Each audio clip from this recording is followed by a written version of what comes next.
दोनों विद्यालय के मेरे शिक्षकवृंद और दोनों विद्यालय के छात्रीगण, आज हमें ये हाइजीनिक के बारे में जो हमारे माने हाइजीनिक से क्या क्या बीमार होता है व क्या क्या माने इसका निरामय का क्या उपाय है, इसी विषय को लेकर आज ये फाउंडेशन के तरफ से ये सभा का आयोजन किया गया है। और इसके बारे में एक व्यापक हिसाब से आज आए हुए उपस्थित जितने भी हमारे कर्मकर्ता है यानी कि फाउंडेशन के तरफ से, उन लोग ने आप लोग को इस विषय में अति सुंदर ढंग से समझा देंगे। अवश्य ही आप लोग अच्छे तरकीब से जान पाएंगे और हमें कैसे बचना चाहिए, क्या करना चाहिए, क्या सुरक्षा अवलंबन करना चाहिए, इसी विषय को लेकर आज का ये सभा यानी कि ये कैंप बैठाया गया है। और मेरा कहना इतना ही है।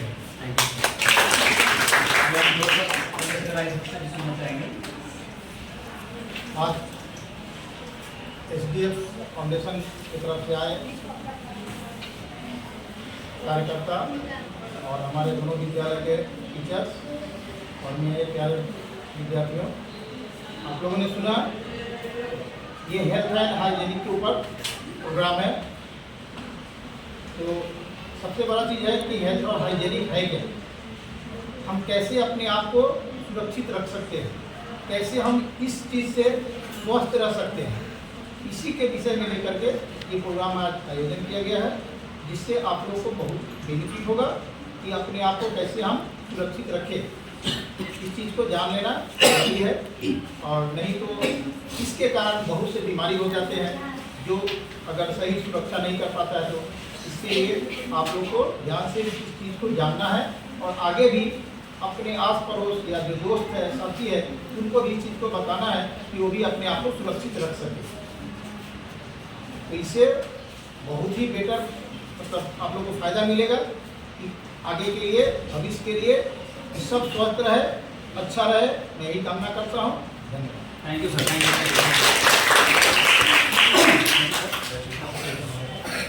तो चलिए, जैसे कि आप लोगों को सर ने बताया कि हेल्थ एंड हाइजीन, हेल्थ जानते हैं, हेल्थ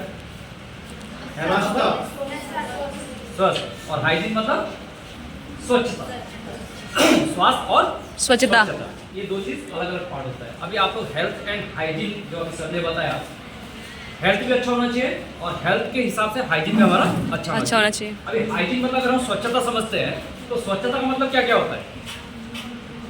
स्वच्छता मतलब साफ सुथरा। साफ सुथरा। हम लोग सुबह ब्रश करते हैं, किस लिए करते हैं? साफ रहने के लिए। साफ रहने के लिए। नहाते हैं, किस लिए करते हैं? साफ रहने के लिए। साफ रहने के लिए। घर में कपड़ा धुलता है, किस लिए? साफ रहने के लिए। स्कूल का कंपाउंड को साफ करते हैं ना? Yes sir. वो भी किस लिए करते हैं? साफ रहने के लिए। तो अब एक चीज़ देखो, हाइजीन के ऊपर में बहुत सारा पार्ट है। एक होता है मेंटल हाइजीन, यानी अगर हमारा दिमाग का अगर स्वच्छता रहेगा तो हम अच्छे से पढ़ लिख पाएंगे, मतलब हम लोग का डिप्रेशन नहीं होगा, टेंशन नहीं होगा। इसको कहते हैं मेंटल हाइजीन।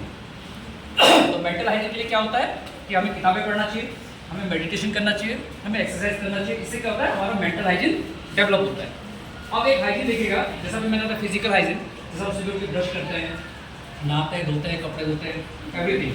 और एक होता है एनवायरमेंटल हाइजीन, यानी आपका आस पड़ोस का जो पर्यावरण है वो भी अगर स्वच्छ होगा। अभी एक बात होता, गर्मी लग रहा था ना अभी हम लोग 2 दिन से, लेकिन जहाँ पे हरा पेड़ दिखता था कैसा लगता था? अच्छा लगता था ना, क्योंकि वो एनवायरमेंटल हाइजीन में था। मतलब अगर हमारा एनवायरमेंट भी अगर स्वच्छ रहेगा ना तो भी हमारा बहुत कुछ मतलब है कि हम लोग नया सोच सकते हैं। अभी एक बात बताइए, आप लोग हैं फीमेल्स, यानी आप लोगों को कहा जाता है महिला। ये सुनो, जब एक लड़की पैदा होती है, बचपन जब मतलब एकदम नया जब बेबी होता है ना, डॉक्टर टैग लगाता है F, लगाता नहीं लगाता? F से पता चलता है कि इस पेरेंट्स को आज को एक फीमेल बेबी हुआ है।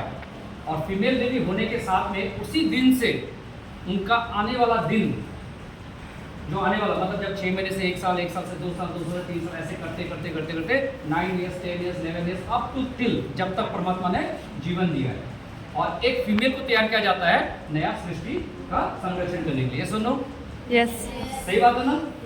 अभी जब फीमेल बेबी जब बड़ी होती है आपको 9-10 इयर्स के बाद एक नेचुरल चेंजेस होता है आप लोग के अंदर में। यहाँ हुआ है किसी को नेचुरल प्रोसेस चेंजेस, जिसको हम लोग कहते हैं मासिक धर्म, हिंदी में क्या कहते हैं? मासिक धर्म। मासिक धर्म, इंग्लिश में कहते हैं मेंस्ट्रुएशन साइकिल, या कोई कहता है पीरियड्स, या कोई कहता है ब्लड आना। इसी वर्ड से हम जानते हैं। आप में से देखो लगता है कि 40% फीमेल्स को ऐसा हुआ होगा, क्योंकि according to biological age 9 years से अप टू टिल 45-50 तक, मतलब क्या कि एक औरत को मेंस्ट्रुएशन पीरियड से गुजरना पड़ता है। ये तो सब जानते हैं ना आप लोग। और उस टाइम पे क्या होता है, एक नया चेंजेस होता है आप लोग के अंदर। होता है कि नहीं होता है? Yes, sir. जेंट्स का भी होता है। जैसे मैं हूँ जेंट्स, सर लोग भी जेंट्स थे, एक दिन मेल हम लोग का टैग क्या लगता है? एम फॉर मेल, यानी ये जो बच्चा जो पैदा हुआ है ये लड़का है हमारा। तो हमारे भी क्रोमोसोम चेंजेस होते हैं, जैसे जैसे हम बड़े होते हैं हमारे भी चेंजेस आते हैं। लेकिन क्या कि ह्यूमन एनाटॉमी के हिसाब से एक मेल और फीमेल का बॉडी का जो डेवलपमेंट होता है वो थोड़ा सा अलग होता है। मेल को क्या है? मसल्स मिलता है, यानी ताकत मिलता है। आपने देखा होगा घर में कभी भारी बाल्टी अगर उठाना होगा तो आपकी मम्मी आपके पापा को बोलती होगी ये बाल्टी हटा दीजिए, ये भारी बस्ता को हटा दीजिए, ये सुन लो, यस। है कि नहीं? और फीमेल तो क्या है कि जो भी मतलब नॉर्मल जो काम होता है घर का, उस घर में बिजी हो जाती है कि? तो आज जो भी हम बात करने वाले हैं वो टोटली बात करने वाले हम लोग फीमेल हाइजीन के ऊपर है। क्या आप सुनने के लिए तैयार है? क्या आप सुनने के लिए तैयार है पूरी तरीके से? एक बार अपने लिए जोरदार ताली कर दो ना। दुनिया में एक चीज याद रखना, इंफॉर्मेशन जिसके पास होता है उसी के पास नॉलेज होता है कि नहीं? और ये कौन सा महीना चल रहा है? मई। क्या आपको पता है मई महीने में क्या होता है? मई महीने में कौन सा डे सेलिब्रेट होता है? हमको तो हैप्पी फ्रेंडशिप डे याद रहता है, happy birthday, mother's day, father's day याद रहता है, मदर्स डे याद रहता है, एवरी इस बार में तो याद रहता है। और आजकल तो क्या कि हर कैलेंडर में 1 तारीख से लेकर 30 तारीख तक हर डे रहता है। लेकिन मई महीना में जनरली 28 ऑफ मई को ऑल ओवर वर्ल्ड में मेंस्ट्रुएशन हाइजीन डे मनाया जाता है। ये सुनो, और मैं तो चाहता हूँ कि हर सोसाइटी में इस डे को अच्छा से सेलिब्रेट करना चाहिए, क्योंकि ये है सबसे बड़ा आप लोगों का गॉड गिफ्ट है। ये क्या है? गॉड गिफ्ट है। क्योंकि मेंस आना इसका मतलब क्या है कि आने वाले दिन में जब वो लड़की जब नई सेकेंड लाइफ जो शुरू करेगी तब उनकी तरफ से क्या होता है, एक न्यू जनरेशन का आगमन होता है। आप एक बात बताइए, किसी का मेंस नहीं आना प्रॉब्लम है कि नहीं? पेरेंट्स को टेंशन आता है कि नहीं आता है? फिर क्या करते हैं हम लोग? डॉक्टर के पास जाते हैं, डॉक्टर मेडिकेशन करता है। लेकिन चीज क्या है, अगर आपका मेंस आ रहा है that is a good sign given by the God gift, यानी परमात्मा ने आपको ऐसा एक उपहार दिया है जिस उपहार से आप लोग संसार को संरक्षण कर सकते हैं। यस और नो? यस। तो इसी हाइजीन के ऊपर में आज हम बातचीत करेंगे। और ये हाइजीन में क्या कहा जाता है, लोग कहते हैं कि डर्टी ब्लड बॉडी से निकल जाता है, बोलते हैं ना, गंदा खून निकलता बोलते हैं ना। अच्छा लगता है गंदा खून बोलना, ये गंदा खून नहीं है, लेकिन सोसाइटी में टैबूज है। टैबूज मतलब समझते हैं? कुछ अंधविश्वास। उस टाइम पे क्या होता है, लड़कियों को स्कूल आना बंद कर देते हैं, लड़कियां भी डर जाती, स्कूल नहीं आती हैं। घर में बोलते एक साइड रहो, पापा को मत छूना, मम्मी को क्या बोलते भाई को मत छूना, अचार मत छूना, ऐसा टैबूज है कि नहीं? एक्चुअली जनरली क्या ये टैबूज पहले क्यों बनाया गया था? क्योंकि पहले एक जनरेशन में फर्स्ट जब 21st सेंचुरी से पहले लड़कियों को क्या होता था कि संभाल के रखने के लिए, ताकि उससे वो मतलब हार्ड वर्क ना करे, इसलिए ऐसे कुछ टैबूज बनाए गए थे। क्योंकि उस दौरान में क्या होता है कि आपको आयरन डेफिशिएंसी हो जाता है। ब्लड लूज होना बॉडी से मतलब क्या है, आपकी बॉडी से क्या खत्म हो जाता है? आयरन। और आयरन अगर डेफिशिएंसी होगा तो हर लड़की और हर महिला में कमी क्या रहेगा? हेमोग्लोबिन। साइंस में पढ़ा है ना आप लोगों ने? तो हेमोग्लोबिन की कमी की वजह से क्या होता है कि WBC और RBC फॉर्मेशन में प्रॉब्लम होता है। इसीलिए देखिएगा मैक्सिमम स्कूल में भी देखिएगा, सरकारी स्कूल में भी आयरन का टैबलेट इशू किया जाता है ना सर? अलग अलग गवर्नमेंट का स्कीम है।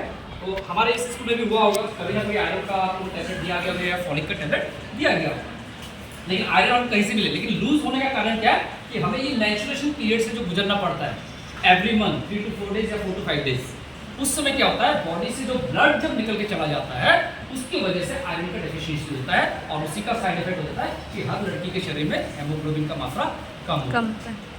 और जो डाइट हमें चाहिए, क्या वो डाइट हमें मिलता है? नहीं मिलता है। हो सकता है किसी का फैमिली है खरीद के खा सकता है, लेकिन मार्केट में भी तो प्रोडक्ट तो डुप्लीकेट है। तो इसी वजह से आज इसके ऊपर हमें कि उस समय क्या करना चाहिए, कैसे रहना चाहिए, और इस आयरन डेफिशिएंसी को हम कैसे रिकवर कर सकते हैं। आप लोगों को उस टाइम पे सबसे पहले आप किसको बोलते हैं? मम्मी को या आपकी बेस्ट फ्रेंड? शेयर करते ही नहीं करते।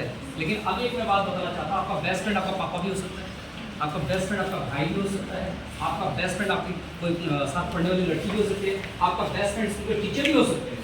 क्योंकि ये जो चैप्टर है this is not the part of the shame, ये कोई पार्ट शेम वाला पार्ट नहीं है, ये है पार्ट ऑफ द एजुकेशन। तो हमें नॉलेज लेना चाहिए, ये सुनो। यस। अब जैसे मैंने बताया था कि ये लोग बोलते हैं ये गंदा खून निकल के चला जाता है, ये गंदा खून निकल के नहीं जाता, ये खून ही ब्लड का शरीर का है जो निकलता है हर महीने 150 से 200 ml हर लेडीज के बॉडी से, और एक साल में लगभग 2 लीटर खून शरीर से निकलकर चला जाता है। इसीलिए देखिएगा मिडिल एज आते आते लड़कियां लड़कों से ज़्यादा एजेड लगती हैं, लगती कि नहीं लगती? अपनी मम्मी को देखिएगा, अपनी दीदी को देखिएगा, या आपके नेबर्स में किसी को देखिएगा, क्या होता है कि वो जल्दी मतलब उनका एज फैक्टर शुरू हो जाता है, कमर दर्द, फिर आई स्वीटनेस, ऐसा बहुत सारे प्रॉब्लम्स आते हैं। लेकिन एक चीज़ क्या है, अगर मान लीजिए आज अगर आप लोग जब आप लोग ग्रोन अप एज में आज से अगर आप हेल्दी रहेंगे तो हमारा भारत हेल्दी बनेगा कि नहीं बनेगा? इसीलिए कहा गया कि हर स्कूल में, हर कॉलेजेस में, हर इंस्टीट्यूट में जहाँ भी है इस चीज़ को शेयर करने के लिए सरोज देवी फाउंडेशन ने एक टारगेट लिया है कि बाय द ईयर ऑफ 2027 2027 तक हमें 20 लाख महिलाओं तक पहुँचना है। कितने लाख तक? 20। अभी 20 लाख में अकेले तो नहीं सकूँगा, तो उस 20 लाख के आप लोग हमारे ब्रांड पार्टनर्स बनेंगे। बनने को तैयार है? बनने को तैयार है हमारे ब्रांड पार्टनर्स? लोग चर्चा करना पड़ेगा, आपको बताना पड़ेगा कि ये चीज़ इसलिए होता है, ये चीज़ से डरना नहीं है, इट्स नॉट द शेम, इसमें आई सपोर्ट करो। और आजकल देखना टीवी में भी एडवर्टाइजमेंट आता है कि नहीं आता? आता ही नहीं आता। और आप लोग स्कूल में भी बेटर मशीन दिया हुआ, इन केस ऑफ इमरजेंसी अगर मान लीजिए किसी लड़की का पीरियड उसमें शुरू हो जाता है तो उसको यहाँ से वो सैनिटरी पैड मिल जाए, होता है कि नहीं होता है? लेकिन आज मैं आपको बोलता हूँ, आप स्कूल के वेंडर पे कितना बिलीव करते हैं नहीं करते ये अलग बात है, लेकिन आप लोगों का स्कूल बैग में जैसे टिफिन लाते हैं ना आप लोग, आपके बैग में एक सैनिटरी पैड का पैकेट आना चाहिए।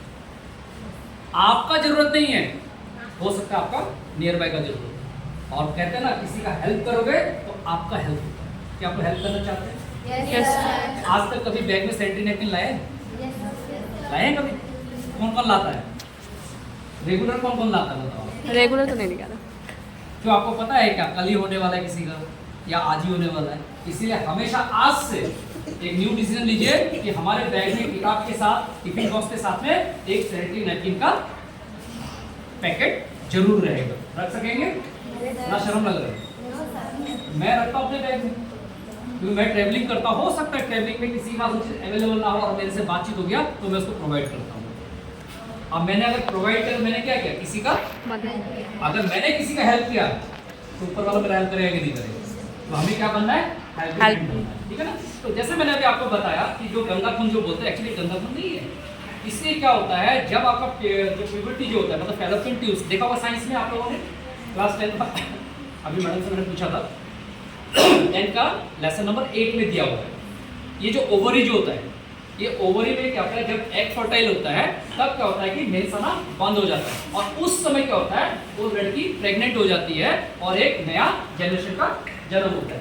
आज मेरी माँ का गंदा खून से क्या मैं पैदा हूँ? अच्छा खून से पैदा हूँ, लेकिन लोग से गंदा खून क्यों?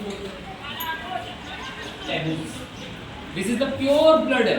खाली क्या है, प्रोसेस क्या होता है, जब फर्टाइल होता है तब उस समय न्यू जनरेशन आता है, और जब फर्टाइल नहीं होता है यही लाइनिंग फट के आप लोग के एक्सप्रेशन से ब्लड बाहर चला जाता है कि नहीं?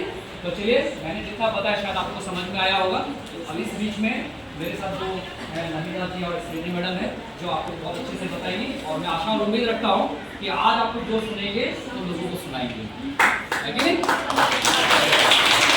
आप लोग की योगा करने में मैं श्रीनी मैडम को आगे का प्रोग्राम को कंटिन्यू करने के लिए वेलकम करता हूँ, और बहुत ध्यान से सुनिएगा। और एक चीज़ क्या, अगर इसको अगर आप ध्यान से सुनेंगे और आपने अगर अपने माइंड में सेट कर लिया तो you can say so many girls, आप लोग बहुत लोगों को बता सकते हैं। क्योंकि आज के डेट में लेडीज को सबसे ज़्यादा प्रॉब्लम है वेजिनल कैंसर, यूटेरस कैंसर। क्या आप लोग चाहते हैं कि ऐसा हो हमारे साथ? क्या आप लोग चाहते हैं कि किसी और के साथ भी हो? नहीं, हम ये भी चाहते हैं कि हमारे साथ भी ना हो और किसी और के साथ भी ना हो। और अगर ऐसे कुछ प्रॉब्लमेटिक सारे लोग मिल जाते हैं तो हम लोग से कनेक्ट कर पाएंगे। Okay, so thank you. My self introduction देना भूल जाता, मैं रिंकुला शर्मा, जोरहाट में रहता हूँ, सर लोग का विद्यार्थी हूँ। सर लोगों के साथ बहुत बात करता हूँ और मैडम से जानता हूँ, बाकी जितने भी कॉलेज से उनको वेलकम करता हूँ। और इस चीज़ में आप लोग अपने टीचर का सपोर्ट लीजिएगा, अपने टीचर के साथ में डिस्कशन कीजिएगा एनी काइंड ऑफ प्रॉब्लम, क्योंकि अगर आप डिस्कशन नहीं करेंगे you will face the lot of problems, है कि नहीं? So thank you, thank you.